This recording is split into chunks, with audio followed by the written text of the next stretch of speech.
As a young lad, I can remember watching anime for most of my childhood, though at times I did not know it was called anime. I don't know what I assumed they were called back then.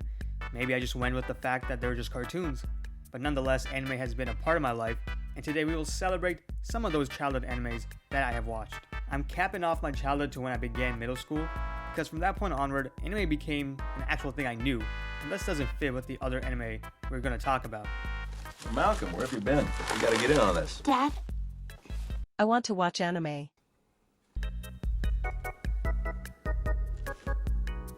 Son, you know once you start, there's no going back.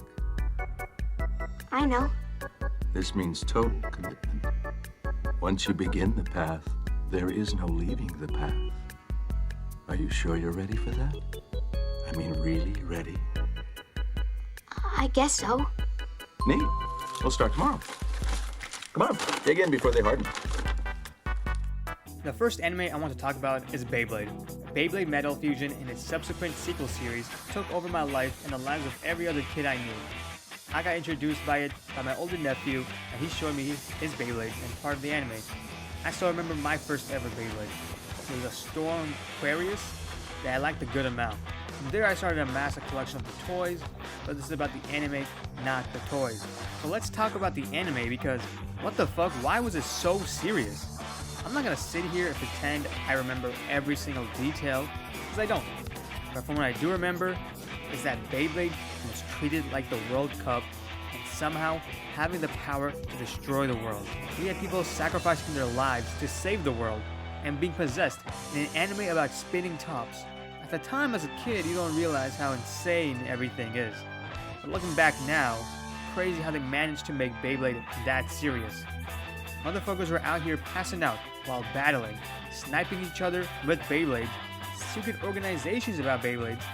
I guess it works because they say that each Beyblade has a spirit inside them, but at the end of the day, it's a damn top. The only TCG that I have ever learned to play to this day has been Yugioh. For some reason, as a kid, no one ever knew how to play the Pokemon TCG, yet they all knew how to play Yu-Gi-Oh! Looking back, it doesn't make any sense, because Yu-Gi-Oh! Was the more complex trading card game, and was way more popular to a bunch of kids. I don't remember what came first for me, for my introduction to Yu-Gi-Oh! Whether it was the anime or the card game, but I do remember how invested I was into the series. To this day, I still want a dual disc, and the only thing keeping me from buying one now is the fact that I'm broke. As for the Yu-Gi-Oh! Anime, the one that was airing at my time as a child was Yu-Gi-Oh! 5D. But it was mainly the original series and GX that I watched and loved, especially Yu-Gi-Oh! GX. I think I watched that the most out of all the Yu-Gi-Oh! series, and the hero's deck archetype is one of my favorites. GX starts with the simplest concept out of all the anime series, with a simple concept of a battle academy, but it does it really good. The plethora of great characters who go on with their own character development, characters like Cyrus or Chaz, who go on to have such great character development inside the series. It starts off a lot more chill than the original Yu-Gi-Oh! Anime, and the big cast of colorful characters make it enjoyable. I think later on in the series it gets more serious, but at least early on, the chill and less extreme events are welcomed after how serious the original Yu-Gi-Oh! Anime was. As for regular Yu-Gi-Oh! That shit was serious. Motherfuckers are out here dying and go to the Shadow Realm. You got souls being trapped, and Seto Kaiba out here almost killing himself over a card game. I know I talked about how it was weird looking at Beyblade being serious, but can fully accept that a card game being even more serious. These original Yu-Gi-Oh! Series are always gonna have a soft spot for me, because well, after GX, it starts to get more complicated, and the anime gets worse. Pokemon is up next, and obviously, you guys know how much I love Pokemon. I think it was the anime that I got into first rather than the games. I do remember Platinum being my first Pokemon game, but I am sure it's after I already started watching the anime. As for the anime, this was at the time where I was at the mercy of whatever the channels were playing. Back in my day, it was Cartoon Network and Boomerang who had Pokemon. I don't even know if Boomerang's still here to this day, but it had my back for the OG Pokemon series. It was every day at like 6 o'clock airing the OG Pokemon series, and my little ass was there watching daily. My favorite out of the first 4 gens was Battle Frontier. I, for the one, loved the vibes of the whole cast, and the unique battles that Ash got to go through with the Battle Frontier kept it interesting. Plus, May is there, who was the first ever anime character I had a crush on. Battle Frontier got some of the good Pokemon too. Obviously, we have Sceptile, who's just one of the coolest Pokemon ever. And he also catches one of my favorite Pokemon, Apom. And as for what happens to Apom later on in the series, I hate it, but it's not the worst part of how he does it. The worst part of him giving away Apom was the fact that Dawn eventually gives away the evolved Ambipom for fucking ping pong. The person who created that idea has to be fired for wasting such cool Pokemon. Calm down. Let's not let your heart. You guys, we're the real heroes. You fucking.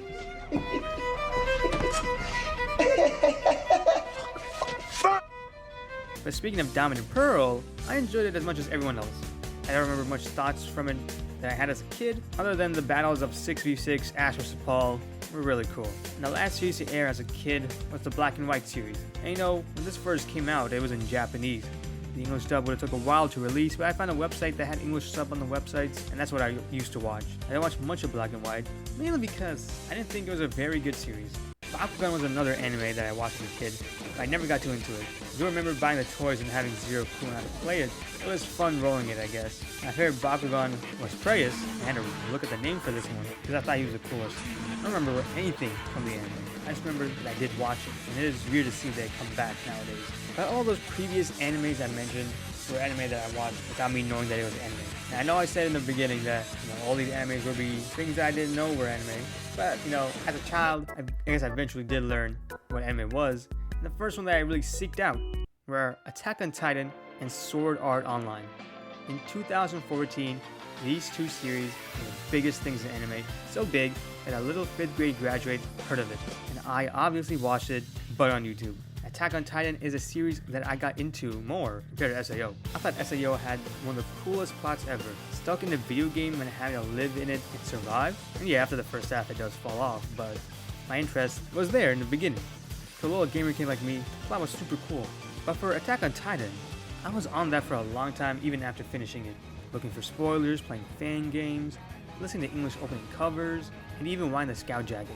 I never got the Scout Jacket, but still, Attack on Titan is something I hold highly and dearly to me to this day. I think it's one of the best pieces of fiction ever made, and I do wish that I did stay away from spoilers as a young lad, because some of those twists and turns would have been so much better if I did not know they were coming up. To end off all the childhood animes that I watched, I saved the one that I got into the most for last. And that series, ladies and gentlemen, was Naruto. Naruto is what carried my summer right before I started middle school. Man, oh man, Naruto, it's still with me to this day. As soon as I found a website that had all the Naruto episodes, I was on that daily. There were days where I watched 10 episodes a day. Eventually, it equated me to finish the entire Naruto series within a month or two. It should be noted that Naruto Shippuden is not included in this, because I think 10-year-old me got burnt out on Naruto, especially after the fillers and me looking at spoilers. Nonetheless, Naruto had a big impact on me, from trying to learn everything I could about it to wearing the headband around. Dude, I love Naruto. Played the Ultimate games, watching the Jutsu compilation on YouTube, and to this day, I still think about it. It has some of the best world building, some of the most unused hidden potential. The story is badly written, but still, the characters are amazing. It has some of the best side characters in anime. People like Might Guy, people like Shikamaru, and it has one of the coolest villain groups, I think, of all anime, the Akatsuki, which to this day is being referenced and used as clothing.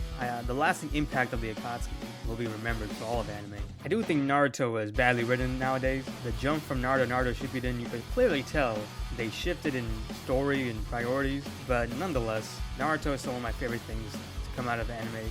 I'm glad it's one of the things I watched as a kid. And before I wrap this up, how can we talk about anime without talking about AMVs? I feel like AMVs nowadays don't have the same charm as they did back then. Maybe it's because now they're too polished and refined, people got better at them. Back then all people did was put a song over a fight with some little editing. My favorite AMVs as a kid were the Beyblade ones, surprisingly.